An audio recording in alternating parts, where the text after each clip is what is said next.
Dr. Gadis, Ketua UPEDI, Dr. Mustafa, dan mungkin tenaga kependidikan yang bisa bergabung pada kesempatan hari ini. Jadi pada hari ini mungkin pertemuannya tidak terlalu lama, singkat saja, berupa sosialisasi terkait situasi kondisi yang ada. Jadi mungkin perlu kita sampaikan beberapa hal yang sangat penting dalam rangka mengantisipasi berbagai perkembangan kegiatan yang ada. Jadi perlu saya sampaikan di sini, kita tidak tahu pandemi ini sampai kapan, bisa cepat, bisa lambat, namun kita dalam pendidikan tentu tidak bisa terombang-ambing dalam ketidaktentuan. Jadi saat ini sesuai dengan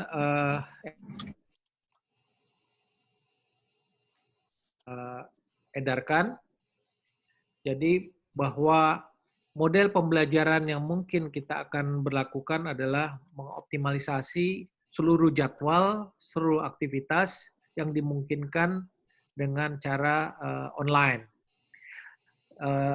Jadi memang kalau semula kita mengalokasikan berdasarkan tempat pada realita yang ada awalnya, misalnya jam ini, hari ini akan dipakai ruang sidang A, ruang sidang C, Amex atau Grabik. Nah, saat ini kita akan mensosialisasi tentang ruangan-ruangan di online yang bisa dimanfaatkan oleh seluruh KPS dalam hal ini baik dalam bentuk perkuliahan atau dalam bentuk demo atau activity yang lain, rapat mungkin bisa dipakai. Dan selama ini tentu kita sudah melakukan dengan ada invitation, ada nomor, ada angka, password, dan itu menjadi suatu hal yang rutin. Nah, dalam hal ini mungkin kami perlu sampaikan bahwa FK telah mengupayakan 20 akun untuk Zoom meeting berlangganan dan dimungkinkan untuk dipakai, dan ada informasi tambahan perlu saya sampaikan, ada 20 akun lagi yang akan bisa dimanfaatkan oleh kita dari UNER. Jadi total sebenarnya ada 40 akun yang dimungkinkan untuk dipakai. Memang sempat awalnya pemikiran akun itu dibagi-bagi. Jadi departemen ini berdua dapat satu akun atau bertiga. Nanti ada prodi ini memakai akun, jadi disebar. Tapi apa yang mungkin terjadi? Ada yang dipakai secara optimal, terus-menerus pagi, siang, sore. Ada mungkin dipakai seminggu sekali, ada yang dipakai berapa hari sekali, sehingga akun itu sudah terpegang oleh masing-masing. Semula kita pikir itu berdasarkan prinsip simple, sederhana, dan bisa dimanfaatkan semaksimal mungkin, adalah dengan membagikan akun. Jadi pada pertemuan yang lalu kita sudah sempat memikirkan begitu, akan setiap akun itu akan ada penanggung jawabnya, nanti tinggal di misalnya satu kompleks, di situ ada bedah plastik, urologi, dan ortopedi, ada satu akun di sana. Namun ternyata begitu kita telah kembali, pemanfaatan akun ini lebih bagus kalau dikoordinir. Jadi Bapak dan Ibu sekalian, tinggal menyetorkan saja, saya dalam minggu ini ada kuliah pagi untuk dosen A, dosen B, materinya ini, audiensnya ini, mahasiswanya ini, sejumlah sekian orang, mohon disiapkan link. Dengan begitu, tim kami akan menyiapkan link saja, jadi tidak usah pakai invitation, tidak usah mengisi password, tinggal nanti kayak disiapkan ruangan.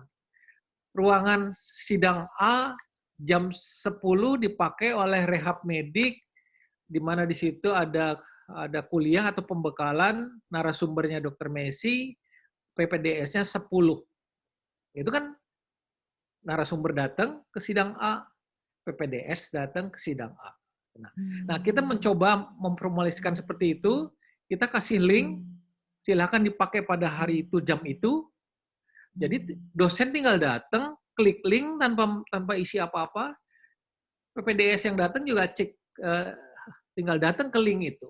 Jadi sama seperti analogi datang ke ruang sidang A, dosen maupun PPDS untuk kepentingan yang sama. Dan itu dianggap jauh lebih lebih bagus sehingga pemanfaatan akun itu akan menjadi efektif. Setelah itu misalnya rehab akan menyambung, dijadwalkan saja. Langsung setelah ini dengan PPDS, berikutnya ada rapat staff, berikutnya ada Zoom meeting dengan kolegium, itu langsung di schedulekan. Itu tinggal klik link, itu udah langsung akan tersambung. Nah itu kira-kira pemikiran yang baru. Jadi ternyata strategi membagi akun itu ternyata belum tentu strategis, tapi dengan menyampaikan, misalnya syukur-syukur kalau jadwal sudah dapat di setting untuk sebulan, tapi seminggu pun nggak masalah. Jadi hari Senin rehab medik pagi siang ini jadwalnya, mohon disiapkan linknya. Ini Selasa pagi siang sore ada. Pada hari Rabu hanya malam saja. Nah itu dimungkinkan dengan diprogram dalam 1 minggu, link sudah tersedia, tinggal pada saatnya tinggal klik link itu, dosen akan bisa masuk, tidak usah memikirkan siapa host, siapa partisipan. Itu kira-kira gambaran yang terkini dalam rangka mempersiapkan diri bahwa kemungkinan pandemi ini jangka panjang, mau tidak mau sistem perkuliahan atau sistem pembekalan pada PPDS yang bersifat dimungkinkan lewat online, itu akan difasilitasi oleh FK untuk bisa seluruh aktivitas yang memerlukan link akan dibuat secara format kita siapkan dalam ruang-ruang yang bisa diisi, sehingga daripada kita memegang satu akun, padahal mungkin bisa pada satu saat kita ada 3 kegiatan, kita seperti seolah-olah memiliki 3 akun. Kalau pada saat itu 10 activity, bisa seperti seolah-olah kita mempunyai 10 akun pada saat bersamaan. Nah, itu kelebihan, dan itu harus bisa di-manage secara terintegrasi, seperti misalnya, saya mau pakai sidang A besok jam 10, oh ternyata sudah di-booking oleh yang lain, nah itu tinggal diatur. Oh, jam 10 sampai jam 11 dipakai rehab, jadi kalau bedah saraf mau pakai jam 11 sampai jam 12. Nah, itu bisa ditoto seperti itu, andekan memang loading activity-nya begitu padat, dalam waktu yang serentak, itu bisa akan diatur jam-jamnya. Jadi analoginya seperti kita memakai ruangan. Jadi saat ini kita sudah punya dukungan 20 akun dari FK, 20 akun dari universitas, tinggal kita mengisi activity-nya apa, perkuliahannya apa, itu tinggal kemarin sudah berkoordinasi dengan Pak Dekan, kita akan bikin timnya, tim pengelola pengaturan ruangan, tentunya nanti akan koordinasi dengan UPEDI, di mana tim yang akan melaksanakan pengaturan ruang online ini bisa berjalan dengan bagus. Jadi perlu disampaikan bahwa link ini pernah dicobakan dalam beberapa hari yang lalu. Tim kami bisa mengelola 140 pertemuan dalam waktu yang relatif pendek, dengan semua bisa berjalan dengan sebaik-baiknya. Dan saya berharap dengan modalitas kita punya 40 akun, kita bisa menggerakkan beberapa pertemuan sekaligus dengan tanpa tabrakan dan dapat terselenggara dengan baik. Yang penting sudah ada jadwalnya, ada narasumbernya, ada audiensnya, langsung kita proses untuk bisa dijadwal sesuai dengan keperluan. Tidak perlu repot-repot lagi. Selama ini kan kita kirim invitation, ini linknya, ini passwordnya masuk. Ini tidak perlu lagi. Mungkin nanti secara teknis akan dijelaskan oleh Dr. Boy, dan juga nanti Dr. Mustafa akan menambahkan terkait pemanfaatan online untuk proses pembelajaran bagi seluruh prodi dalam era pandemi ini, yang mau tidak mau kita sudah harus mengarah ke sana. Seluruh settingan sistem pembelajaran yang dimungkinkan pakai online akan kita dorong ke arah online. Mungkin itu awal sambutan saya dan pemaparan dari tujuan pertemuan hari ini. Mungkin bisa ditambahkan oleh Dr. Boy, kemudian Dr. Mustafa untuk bisa lebih memperluas pada para KPS dan Kadep yang kebetulan yang bisa hadir hari ini. Saya persilakan mungkin Dr. Boy dulu untuk bisa memperjelas apa yang telah saya sampaikan tadi. Terima kasih. Terima kasih Prof. David. Assalamualaikum warahmatullahi wabarakatuh. Waalaikumsalam.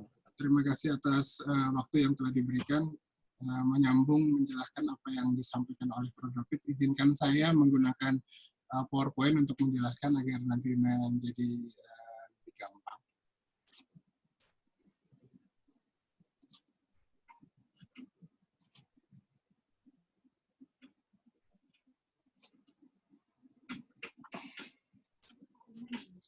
Jadi penggunaan aplikasi terintegrasi yang ada di FK-UNER. Yang pertama yang mungkin harus kita telah bersama adalah tentang isu. Jadi memang ini yang berkembang pesat akhir-akhir ini, Prof, juga rekan-rekan sekalian, bahwa Zoom itu tidak aman. Zoom itu bisa mencuri data kita. Zoom itu bisa mengetahui rahasia-rahasia tertentu. Kalau memang dijawab betul-betul, karena memang dengan teknologi yang sekarang, orang-orang tertentu, jadi saya batasi pada orang-orang tertentu, dengan teknik-teknik tertentu, hal tersebut dimungkinkan. Jangankan Zoom, Pentagon dengan kelas keamanan yang sangat tinggi saja masih bisa diterobos, apalagi aplikasi Zoom, apalagi aplikasi yang ada di komputer atau di handphone kita. Bahkan ada saran jangan lagi pakai Zoom. Apa memang perlu harus pakai Zoom? Tapi kenyataannya adalah bahwa semakin banyak yang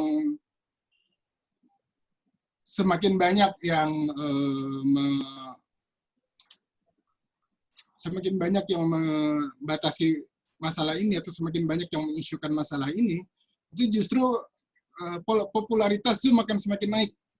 Dan nyatanya memang informasi terakhir bahwa pemilik Zoom itu dalam 1 bulan terakhir kekayaannya naik 6 triliun. Luar biasa.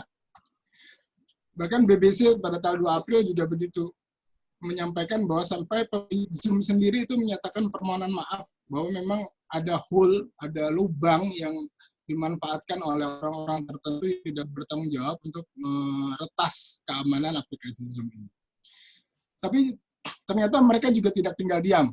Jadi tanggal 22 April yang lalu mereka sudah mengupdate sistem keamanan mereka, makanya mereka menamakan sekarang sebagai Zoom 5.0, di mana mereka memberikan assurance bahwa mereka sekarang cenderung menjadi lebih kebal. Tetapi yang namanya teknologi informasi, satu bilang kebal, maka nanti tentunya pihak lain akan lebih mencoba lagi kekebalannya tersebut. Tetapi paling tidak ini, Prof, juga rekan-rekan sekalian, ini adalah customer-customer yang sampai detik hari ini tetap menjadi pelanggan Zoom. Di sana ada Fortune 100, ada Uber juga, kemudian ada Autodesk, ada 21st Century Fox. Kalau melihat bagaimana dan siapa yang menjadi customer mereka, tentunya bukan suatu hal yang sederhana untuk Zoom hanya sekedar bermain-main dengan aplikasi mereka. Jadi, dan lagi, baru-baru saja, itu mereka mengirimkan surat ke UNAIR, dan suratnya disebarluaskan, mungkin sudah banyak beredar juga di beberapa sejawat, di mana di dalam surat itu mereka menyatakan bahwa mereka akan terus-menerus meningkatkan dan mengembangkan dalam sebentar, ini kok. Dr. Boy pakai presentasi ya? Iya. Apakah teman-teman lain melihat ya PowerPoint-nya? Melihat ya? Di remote sama host ini. Oh iya, iya. Host? Ya silakan terusan. Mungkin saya ini Enggak, yang Prof. Ini tadi memang saya berikan fasilitas remote ke hostnya, kemudian hostnya mungkin merubah sesuatu, saya tidak tahu. ya Oke, ya ya saya teruskan. ya Jadi, silakan. makasih, Prof. Jadi mereka berjanji bahwa dengan sungguh-sungguh bahwa mereka akan terus mengembangkan tingkat keamanan ini dan akan terus memberikan update. Jadi ini mudah-mudahan bisa menjawab sedikit kegelisahan para sejawat atau teman-teman atau mahasiswa dalam menggunakan aplikasi Zoom ini. Ini juga pernyataan resmi dari CEO-nya bahwa mereka tidak main-main, bahwa mereka akan sungguh-sungguh akan terus menerima masukan dari semua pihak bagaimana caranya membuat aplikasi Zoom ini menjadi suatu aplikasi yang menjadi lebih aman dan tidak rentan diretas. Bagaimana dengan aplikasi Zoom di UNER sendiri? Jadi UNER ternyata memiliki aplikasi Zoom yang menggunakan lisensi education. Beberapa hal penting yang ada di fitur Zoom untuk education ini adalah bahwa satu, tidak ada batasan dalam penggunaan. Mau 30 menit, mau 2 jam, mau 3 jam, bahkan mau kita nyalakan terus-menerus, seperti rencana kita membuat kelas-kelas virtual itu juga dimungkinkan. Kemudian yang kedua, kita bisa membuat recording, merekam. Tentunya hal ini bisa pada kondisi-kondisi tertentu, misalnya entah itu suatu kelas yang membutuhkan reevaluasi ulang, mungkin kita memerlukan fasilitas ini. Yang berikutnya adalah bahwa kelas-kelas ini, bahwa kelas utama dari Zoom dengan edukasi Zoom dengan lisensi edukasi ini bisa di breakout. Di breakout itu dirubah menjadi kelas kecil-kecil. Misalnya ada suatu kelas besar isinya ada 300 mahasiswa, kemudian akan dibuat menjadi kelas kecil untuk berdiskusi biar jadi gampang dengan 10 dosen, jadi 10 kelas, itu sangat dimungkinkan. Yang terakhir adalah yang berikutnya adalah pengelolaan terpusat. Nah, ini yang nanti akan Prof. David yang akan bersama tim akan mengelola bagaimana aplikasi Zoom ini menjadi lebih efektif dan efisien dalam penggunaannya. Dan yang terakhir yang saya rasa cukup penting adalah seperti kita ketahui bahwa kita memiliki e-learning, suatu learning management system di mana kita bisa mengelola perkuliahan secara online. Dulu namanya Aula, sekarang namanya e-learning UNER ACID. Nah, Zoom pun ternyata sekarang sudah bisa diintegrasikan di sana. Jadi, kedepannya harapannya akan menjadi lebih mudah dalam mengelola pelaksanaan perkuliahan secara virtual. Bagaimana dengan Zoom di FK UNER? Seperti yang disampaikan oleh Prof. David tadi, bahwa kita memiliki 40 akun Zoom dengan lisensi education. Padahal kita memiliki 43 prodi dan 30 departemen. Apakah cukup? Cukup apabila dikelola terpusat. Jadi seperti disampaikan oleh Prof. David tadi, bahwa dikelola oleh Wadek 1 bersama-sama dengan Marsdu dan tim e-learning di FK. Kemudahan yang kami berikan tadi sudah disampaikan panjang lebar oleh Prof. David bahwa pengguna cukup mengajukan jadwal kegiatan secara online.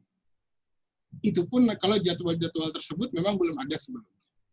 Tidak perlu lagi para pengguna memasukkan username dan password untuk membuat meeting ID. Dan meeting ID sendiri itu nanti mungkin beberapa sejawat di sini sudah pernah ada yang mendapatkan bahwa meeting ID dan password meeting itu akan diberikan melalui email, bahkan sudah terintegrasi dengan kalender yang ada di smartphone.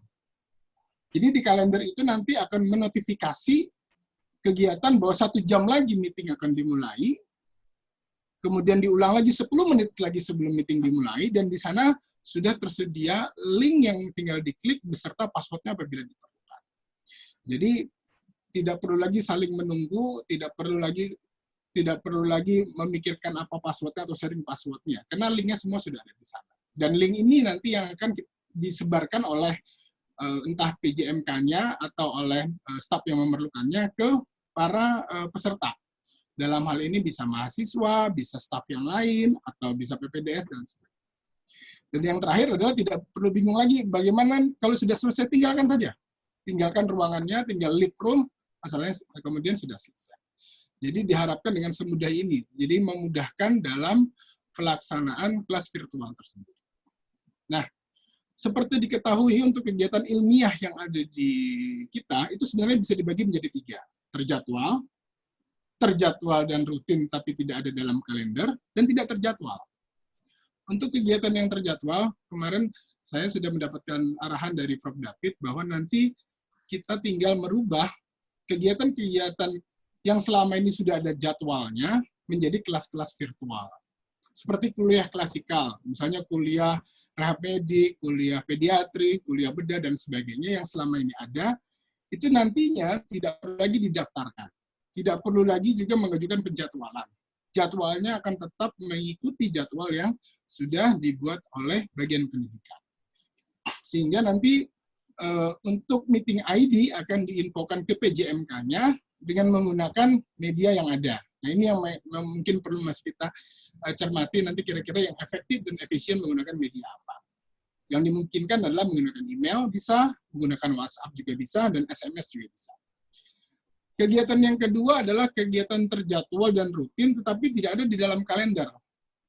Untuk hal ini, maka nanti kami harapkan prodi atau departemen yang mengadakan kegiatan tersebut mengajukan kegiatannya secara online. Contohnya seperti laporan pagi, laporan kasus. Tentunya dalam sebulan sudah ada jadwal dari kegiatan tersebut. Tapi kan kegiatan ini selama ini tidak terdaftar dalam artian bahwa tidak ada jadwalnya di FK.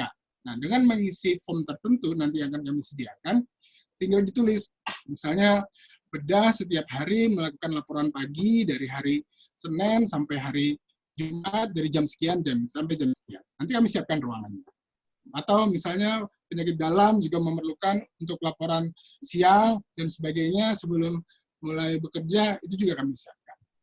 Nah, untuk kegiatan-kegiatan yang seperti ini yang bersifatnya repetisi, bersifatnya pengulangan, nanti hal tersebut akan lebih mudah dijadwal karena sudah ada jamnya dan sudah ada waktunya. Yang terakhir adalah kegiatan yang tidak terjadwal. Misalnya seperti diskusi dengan mahasiswa, diskusi dengan PPDS, atau pertemuan-pertemuan ilmiah lainnya yang seperti disampaikan Prof. David tadi. Untuk kegiatan-kegiatan seperti ini, maka prodi atau departemen atau staf pengajar atau yang mewakili, jadi misalnya ada tenaga teknik di departemen tersebut, diminta mengisi formulir secara online. Nah, ini yang sudah berjalan. Dan selama ini, seperti yang disampaikan Prof. David, dalam 2 minggu terakhir, alhamdulillah, kami sudah bisa melaksanakan 140 kegiatan tidak bertabrakan. Nah, tentunya kenapa hal ini bisa terjadi? Karena dikelola secara terpusat. Jadi kami yang di pusat ini tahu siapa yang pakai hari ini, siapa yang tidak pakai hari ini. Oh, akun ini tidak gunakan, bisa digunakan. Jadi dengan kondisi seperti ini, maka penggunaan aplikasi Zoom-nya akan menjadi lebih optimal dan lebih menjadi efektif dan efisien. Ada beberapa hal yang harus kami sampaikan dalam pengajuan kegiatan ilmiah yang tidak terjadwal tersebut, yang nomor 3 tadi. Bahwa tentunya kami berharap bahwa kegiatan itu diajukan 1 hari sebelumnya.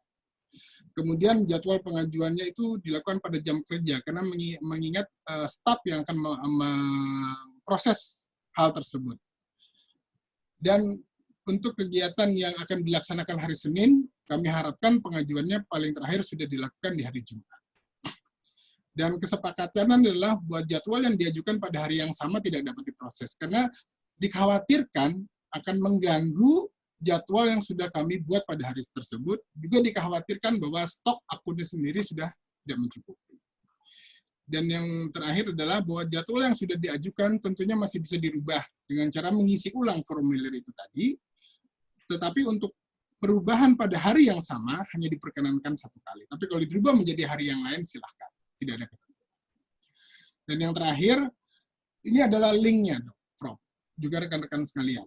Jadi untuk kegiatan terjadwal dan rutin tadi, seperti laporan pagi, kegiatan laporan DM, dan sebagainya yang sudah ada jadwalnya baik dalam seminggu, dalam sebulan, nanti ada link khusus untuk para sejawat, baik mau menugaskan tendik atau staf lainnya untuk mengisi. Ini sedang kami persiapkan. Sedangkan untuk kegiatan yang tidak terjadwal, yang selama ini sudah berjalan, untuk mengajukan formulirnya tinggal mengetik s.id/zoom. Apabila ada hal yang kurang jelas, saya mewakili teman-teman di tim e-learning Di sini ada Prof. Rita, ada Dr. Fundi, ada Dr. Irsya, ada Dr. Anissa, dan ada Dr. Rimbun. Nanti bersama dengan staf Pak Wadek 1, kami akan membantu mengelola pelaksanaan perkuliahan atau kegiatan ilmiah lainnya secara online. Mungkin demikian, Prof, yang bisa saya sampaikan. Terima kasih. Assalamualaikum warahmatullahi wabarakatuh. Waalaikumsalam. Terima kasih, Dr. Boy. Jadi atas penyampaian yang telah cukup sangat jelas, dan ini mungkin jika para KPS atau KADEP ada pertanyaan bisa disampaikan. Mungkin saya persilakan dulu Dr. Mustafa, mungkin masih ada Dr. Mustafa? Ya, silakan. Siap, Prof. Assalamualaikum warahmatullahi wabarakatuh. Waalaikumsalam. Apa yang dipaparkan Dr. Boy tadi sudah cukup jelas. Mungkin saya hanya ini aja. Yang jelas yang akan kita rencanakan seperti ini memang sebenarnya sudah UPD sudah pernah mengusulkan ke dekanat beberapa waktu yang lalu bahwa memang kita memahami host dari Zoom ini sebagai suatu kelas virtual. Jadi sehingga yang memakai adalah seperti memakai kelas gitu. Kelas tapi bentuknya bukan kelas fisik tapi kelas virtual. Artinya memang seperti yang dikemukakan Dr. Boy tadi, maka setiap orang yang memakai kelas maka izinnya misalnya ke Dr. Boy atau ke Mas Du akan memakai kelas itu, sehingga tinggal masuk kelas itu tinggal pakai seperti itu. Saya rasa cukup bisa dipahami, dan juga mungkin itu seluruhnya adalah kelas-kelas yang terjadwal. Mungkin di pikiran kita bagaimana kalau tidak terjadwal dan tidak sempat mengajukan permohonan. Sebenarnya yang kita bahas ini sebenarnya kelas besar ya. Mungkin penekanannya di situ. Yang dibahas Dr. Boy tadi ada 20 plus 20 host tadi adalah kelas besar sebenarnya, kelas yang 300 orang. Sehingga kalau ingin mengadakan kelas morning report yang 5 orang mungkin tidak perlu dalam artian tidak perlu memakai kelas ini karena terlalu kecil kapasitasnya. Karena yang dipakai untuk yang disampaikan ini adalah kelas yang 300 orang sebenarnya. Jadi kelas sebesar kelas Propadus misalkan. Untuk kelas kecil maka mungkin ada cara lain yang mungkin tidak tahu nanti Dr. Boy yang mengatur atau gimana, atau masing-masing mandiri membuat kelas tersendiri untuk bimbingan yang kelas kecil. Sedangkan yang diatur yang ini adalah kelas besar. Jadi mungkin bisa seperti itu. Dan juga kami dari UPD akan siap berkoordinasi dengan Mersdu dan tim e-learning untuk pengaturan, karena memang ini sesuatu yang baru sehingga mungkin perlu beberapa koordinasi secara teknis. Mungkin demikian Bu dari kami. Ya, terima kasih Dr. Mustafa. Jadi memang rencananya tidak hanya kelas besar saja, ini juga menyangkut activity rutin. Seperti tadi morning report, weekly report, terus kemudian bisa jadi ada, kalau sudah terjadwal, bisa ujian kenaikan jenjang di prodi-prodi spesialis, ujian chief, ujian lokal, itu masih dimungkinkan dengan metode ini, asal memang sudah terjadwal dan didaftarkan, atau sudah terjadwal tersetting secara dari jauh-jauh hari, itu akan bisa dialokasikan. Dan mungkin perlu saya informasikan, aktivitas kita selain kelas pembelajaran, UPD juga memfasilitasi berbagai kegiatan, diantaranya ujian terbuka, online, kemudian teleconference dengan berbagai tempat, mungkin atau profesor lecture atau lecturer dari luar negeri atau kota lain. Ya, itu masih dimungkinkan.